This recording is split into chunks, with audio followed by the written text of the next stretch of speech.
Yo, what's going on there, YouTube? It's your boy Marcus Levy, the Angry Ranter, here for vlog 134 in the Angry Ranter Vlog series. Just got off the bus. This is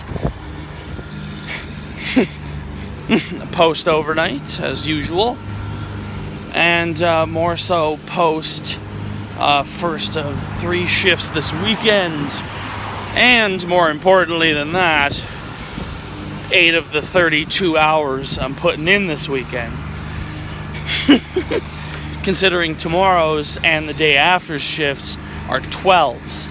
So you'll probably be getting 3 post-overnight vlogs in a row. So I'm actually going to call this one post-overnight 1 of 3.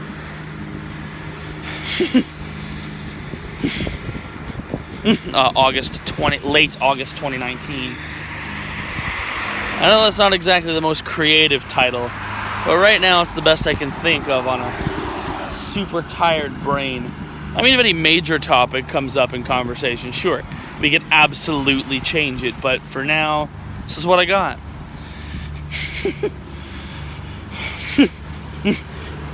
I do actually have to say, I've done myself a real solid going into September. I have a very consistent schedule that will include being on campus at the university at least 2 days a week, so you'll definitely be getting vlogs from there at least twice a week, and hitting the gym 2 to 3 times a week. Because as I posted on Twitter, I'm taking a look at some deeper weight loss goals, especially since since I've been doing these vlogs, I have not gone to the gym even once. And I used to, but I found that it was really out of the way for me. You know, when we live out here, going to where my gym is in Bell's Corners was just way to hell out of the way. And also, if ever I was working an evening shift and wanted to go to the gym, there'd be no way for me to get home because the bus I need to get home, redacted, wouldn't be running. There'd be no way for me to get anywhere once I get to the gym. So instead, I took a look at Carlton's gym plans, and they have an all-access, any hour of the day plan for $50 a month. And you know what? I'm going to do it. And if I'm going to start at least for this first semester, if not this first year, going 2 to 3 times a week, I think I will get my money's worth out of that. I think I'll definitely get my money's worth out of $50 a month, considering they offer stuff like squash courts and a pool and, a crazy amount of experiences at the gym that, you just can't get anywhere when you're paying $20 a month for a gym membership. $20 a month, you may barely even get properly scheduled classes. And that's the thing. The place that I used to go before, and I'm not knocking them because, they charge a cheap price because that's the kind of gym they are. But a lot of the employees there looked literally dead to the world most of the time, like dead tired and just, completely done with where they were working. Most of the place wasn't kept up very well. And whenever they were running any sort of training session or whatever, or workout stuff, which would have been included within the membership I was paying for, which was the max membership of $20 a month, there was never a proper announcement or scheduling of this, and so could never really find out when all this crap was going on. So instead, I'm going to just step my game up, Marcus, PSP, anyway, step my game up and go to the university gym 2 to 3 days a week, and I'll figure out a good routine. Like one day I could hit the machines, and then another day I could hit the pool, and then another day I could hit the courts or something like that. I don't know. I want to explore it all, and of course I'll be going on Wednesday this coming week with Andrew and we're gonna go check out the university. Because originally I was gonna go by myself, and then I was like, yo, Andrew, what are you doing? He's like, I'm wide open. And I'm like, good to hear. Because as you guys probably saw in yesterday's vlog, he kicked my butt in pool yesterday. That's 2 in a row now. Shannon beat me last time, and now Andrew beat me. These guys are good.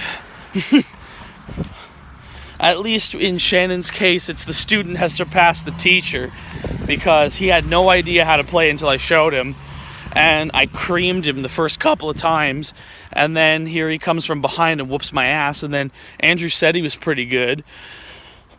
And, you know, I know I was partially playing against I'm just lining it up and hitting the ball that looks like the best shot to me, versus like myself who's like, how do I calculate the best shot? And then I couldn't follow through on half of my calculations.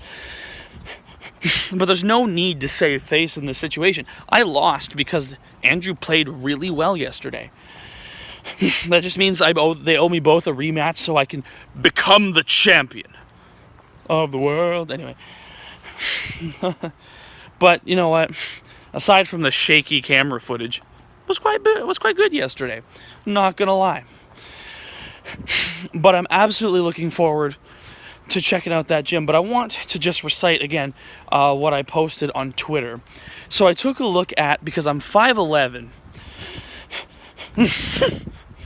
or 5'11", to be more, just to use all the words. And I looked at what a healthy weight for like a man who's 5'11" is. And obviously it's based on body type and everything, but it says between about 190 and about 155. And I was like, holy hell, 155? And I mean, I just kind of typed in just to get a look at like what a dude who's 5'11 and 160 looks like. And I'm not talking like particularly muscular at 160. I just want to see what like lean and trim at 160 looks like. And that's kind of what I'm hoping for.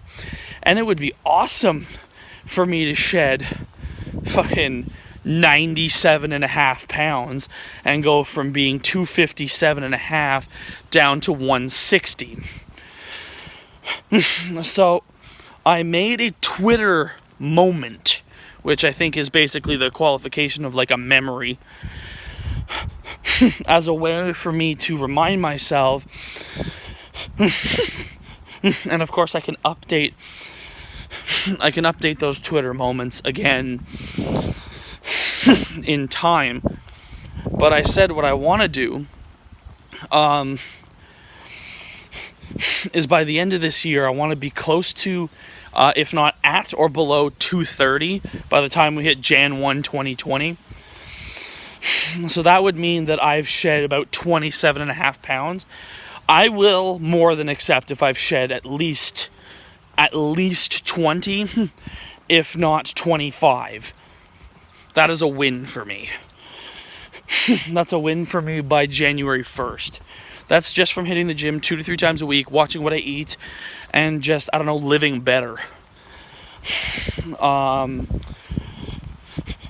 Then my goal for 2021, by Jan 1, 2021, is to step my game up even further and shoot for 190. So yes, I'm essentially looking to lose, basically to get started by losing roughly 30 pounds, 20 to 30 pounds in the first year. And then I'm looking to hit around into the 190s, which would be great. You know, if I do get to 190, that's like I'm looking for a 40-pound loss from the previous goal. So, you know, the second year would be stepping it up, taking even better care of myself, maybe going to the gym 3 to 4 days a week, doing some stuff that's a little more intensive, and getting back into playing sports again, which I just am not doing this summer because work and life is hectic.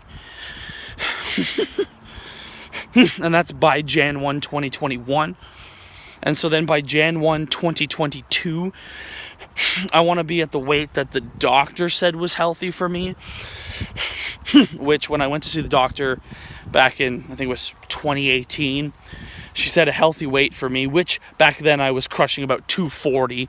So I was a little lighter than I am now, but I was on the way down, you know, on the way health downwards to about the original weight loss attempt of last year, which was 252 or 250. And then I, you know, added extra weight on, which brought on the girds and all this other stuff. But she said 175. And I said, you know what, with a lot of effort, I think it's doable. And for me, I think it's doable by Jan 1, 2022 to be 175. And then it's about seeing how close to 160 I can push it. Because, of course, I know that that's going to require a hell of a lot of effort. I know that's a lot of future planning and a lot of kind of... I really, right now, I'm just kind of thinking that that's optimal. And I took a look again at a photo of a guy who's 5'11", 160. And he just looks skinny. I wouldn't mind being skinny instead of being thick. You know? Because, you know, but like skinny healthy. Not like, you know, currently I am, which I would consider myself thick and unhealthy. I'm not like for sure I'm not the worst off individual, but I'm not at my best, right? And I kind of want by the time I'm, you know, nearing 30 in 2025 or early 2026 for, you know, this weight and this me in these videos to be kind of an era of the past, that I could prove to myself that I really wanted this, and so I strove for it and I nailed it. And that's what I want to do. Reverse all these health conditions, because the GERDs, now the excess gas, which of course I'm going to go to the doctors on Monday and we're going to figure that out, figure out what's going on there with the gastrointestinal distress, which is what I'm just going to call it.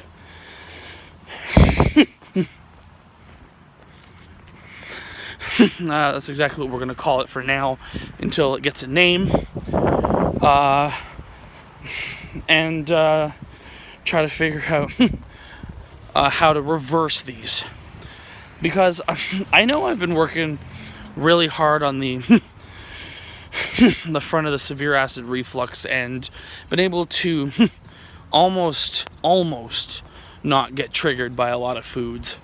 But again, is why I kind of find funny that they have two very acidic, and at least for me, trigger food flavors for freaking acid reflux medication.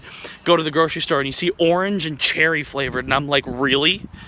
Is this because it's like, hey, when you got GERDs, you know you can't have a glass of orange juice, so here, have orange flavored Gaviscon, you'll feel better, and you can remember what it was like to drink orange juice. But I mean, I even had a couple glasses of OJ while I was at my grandparents'. There was no issue. Didn't need to scone or anything. Yes, I've turned Gavisconing into a verb. To scone or not to scone. But with the acid reflux, I've been perfectly fine, because I cut it out, and I cut out the food, and I'm also no longer just kind of sitting there and knocking back a liter of orange juice. I mean, I can absolutely say I did. I did that last summer during a number of events when I was doing the no garbage food summer, which is of course how I lost 17 pounds and got myself down to the low 230s. But now I want to get down to the low 230s and maintain it and push even further and not just give up. So we'll see what's what, guys. Thanks for watching. Peace out. And I'll see you in 135 tomorrow after the first 12-hour shift.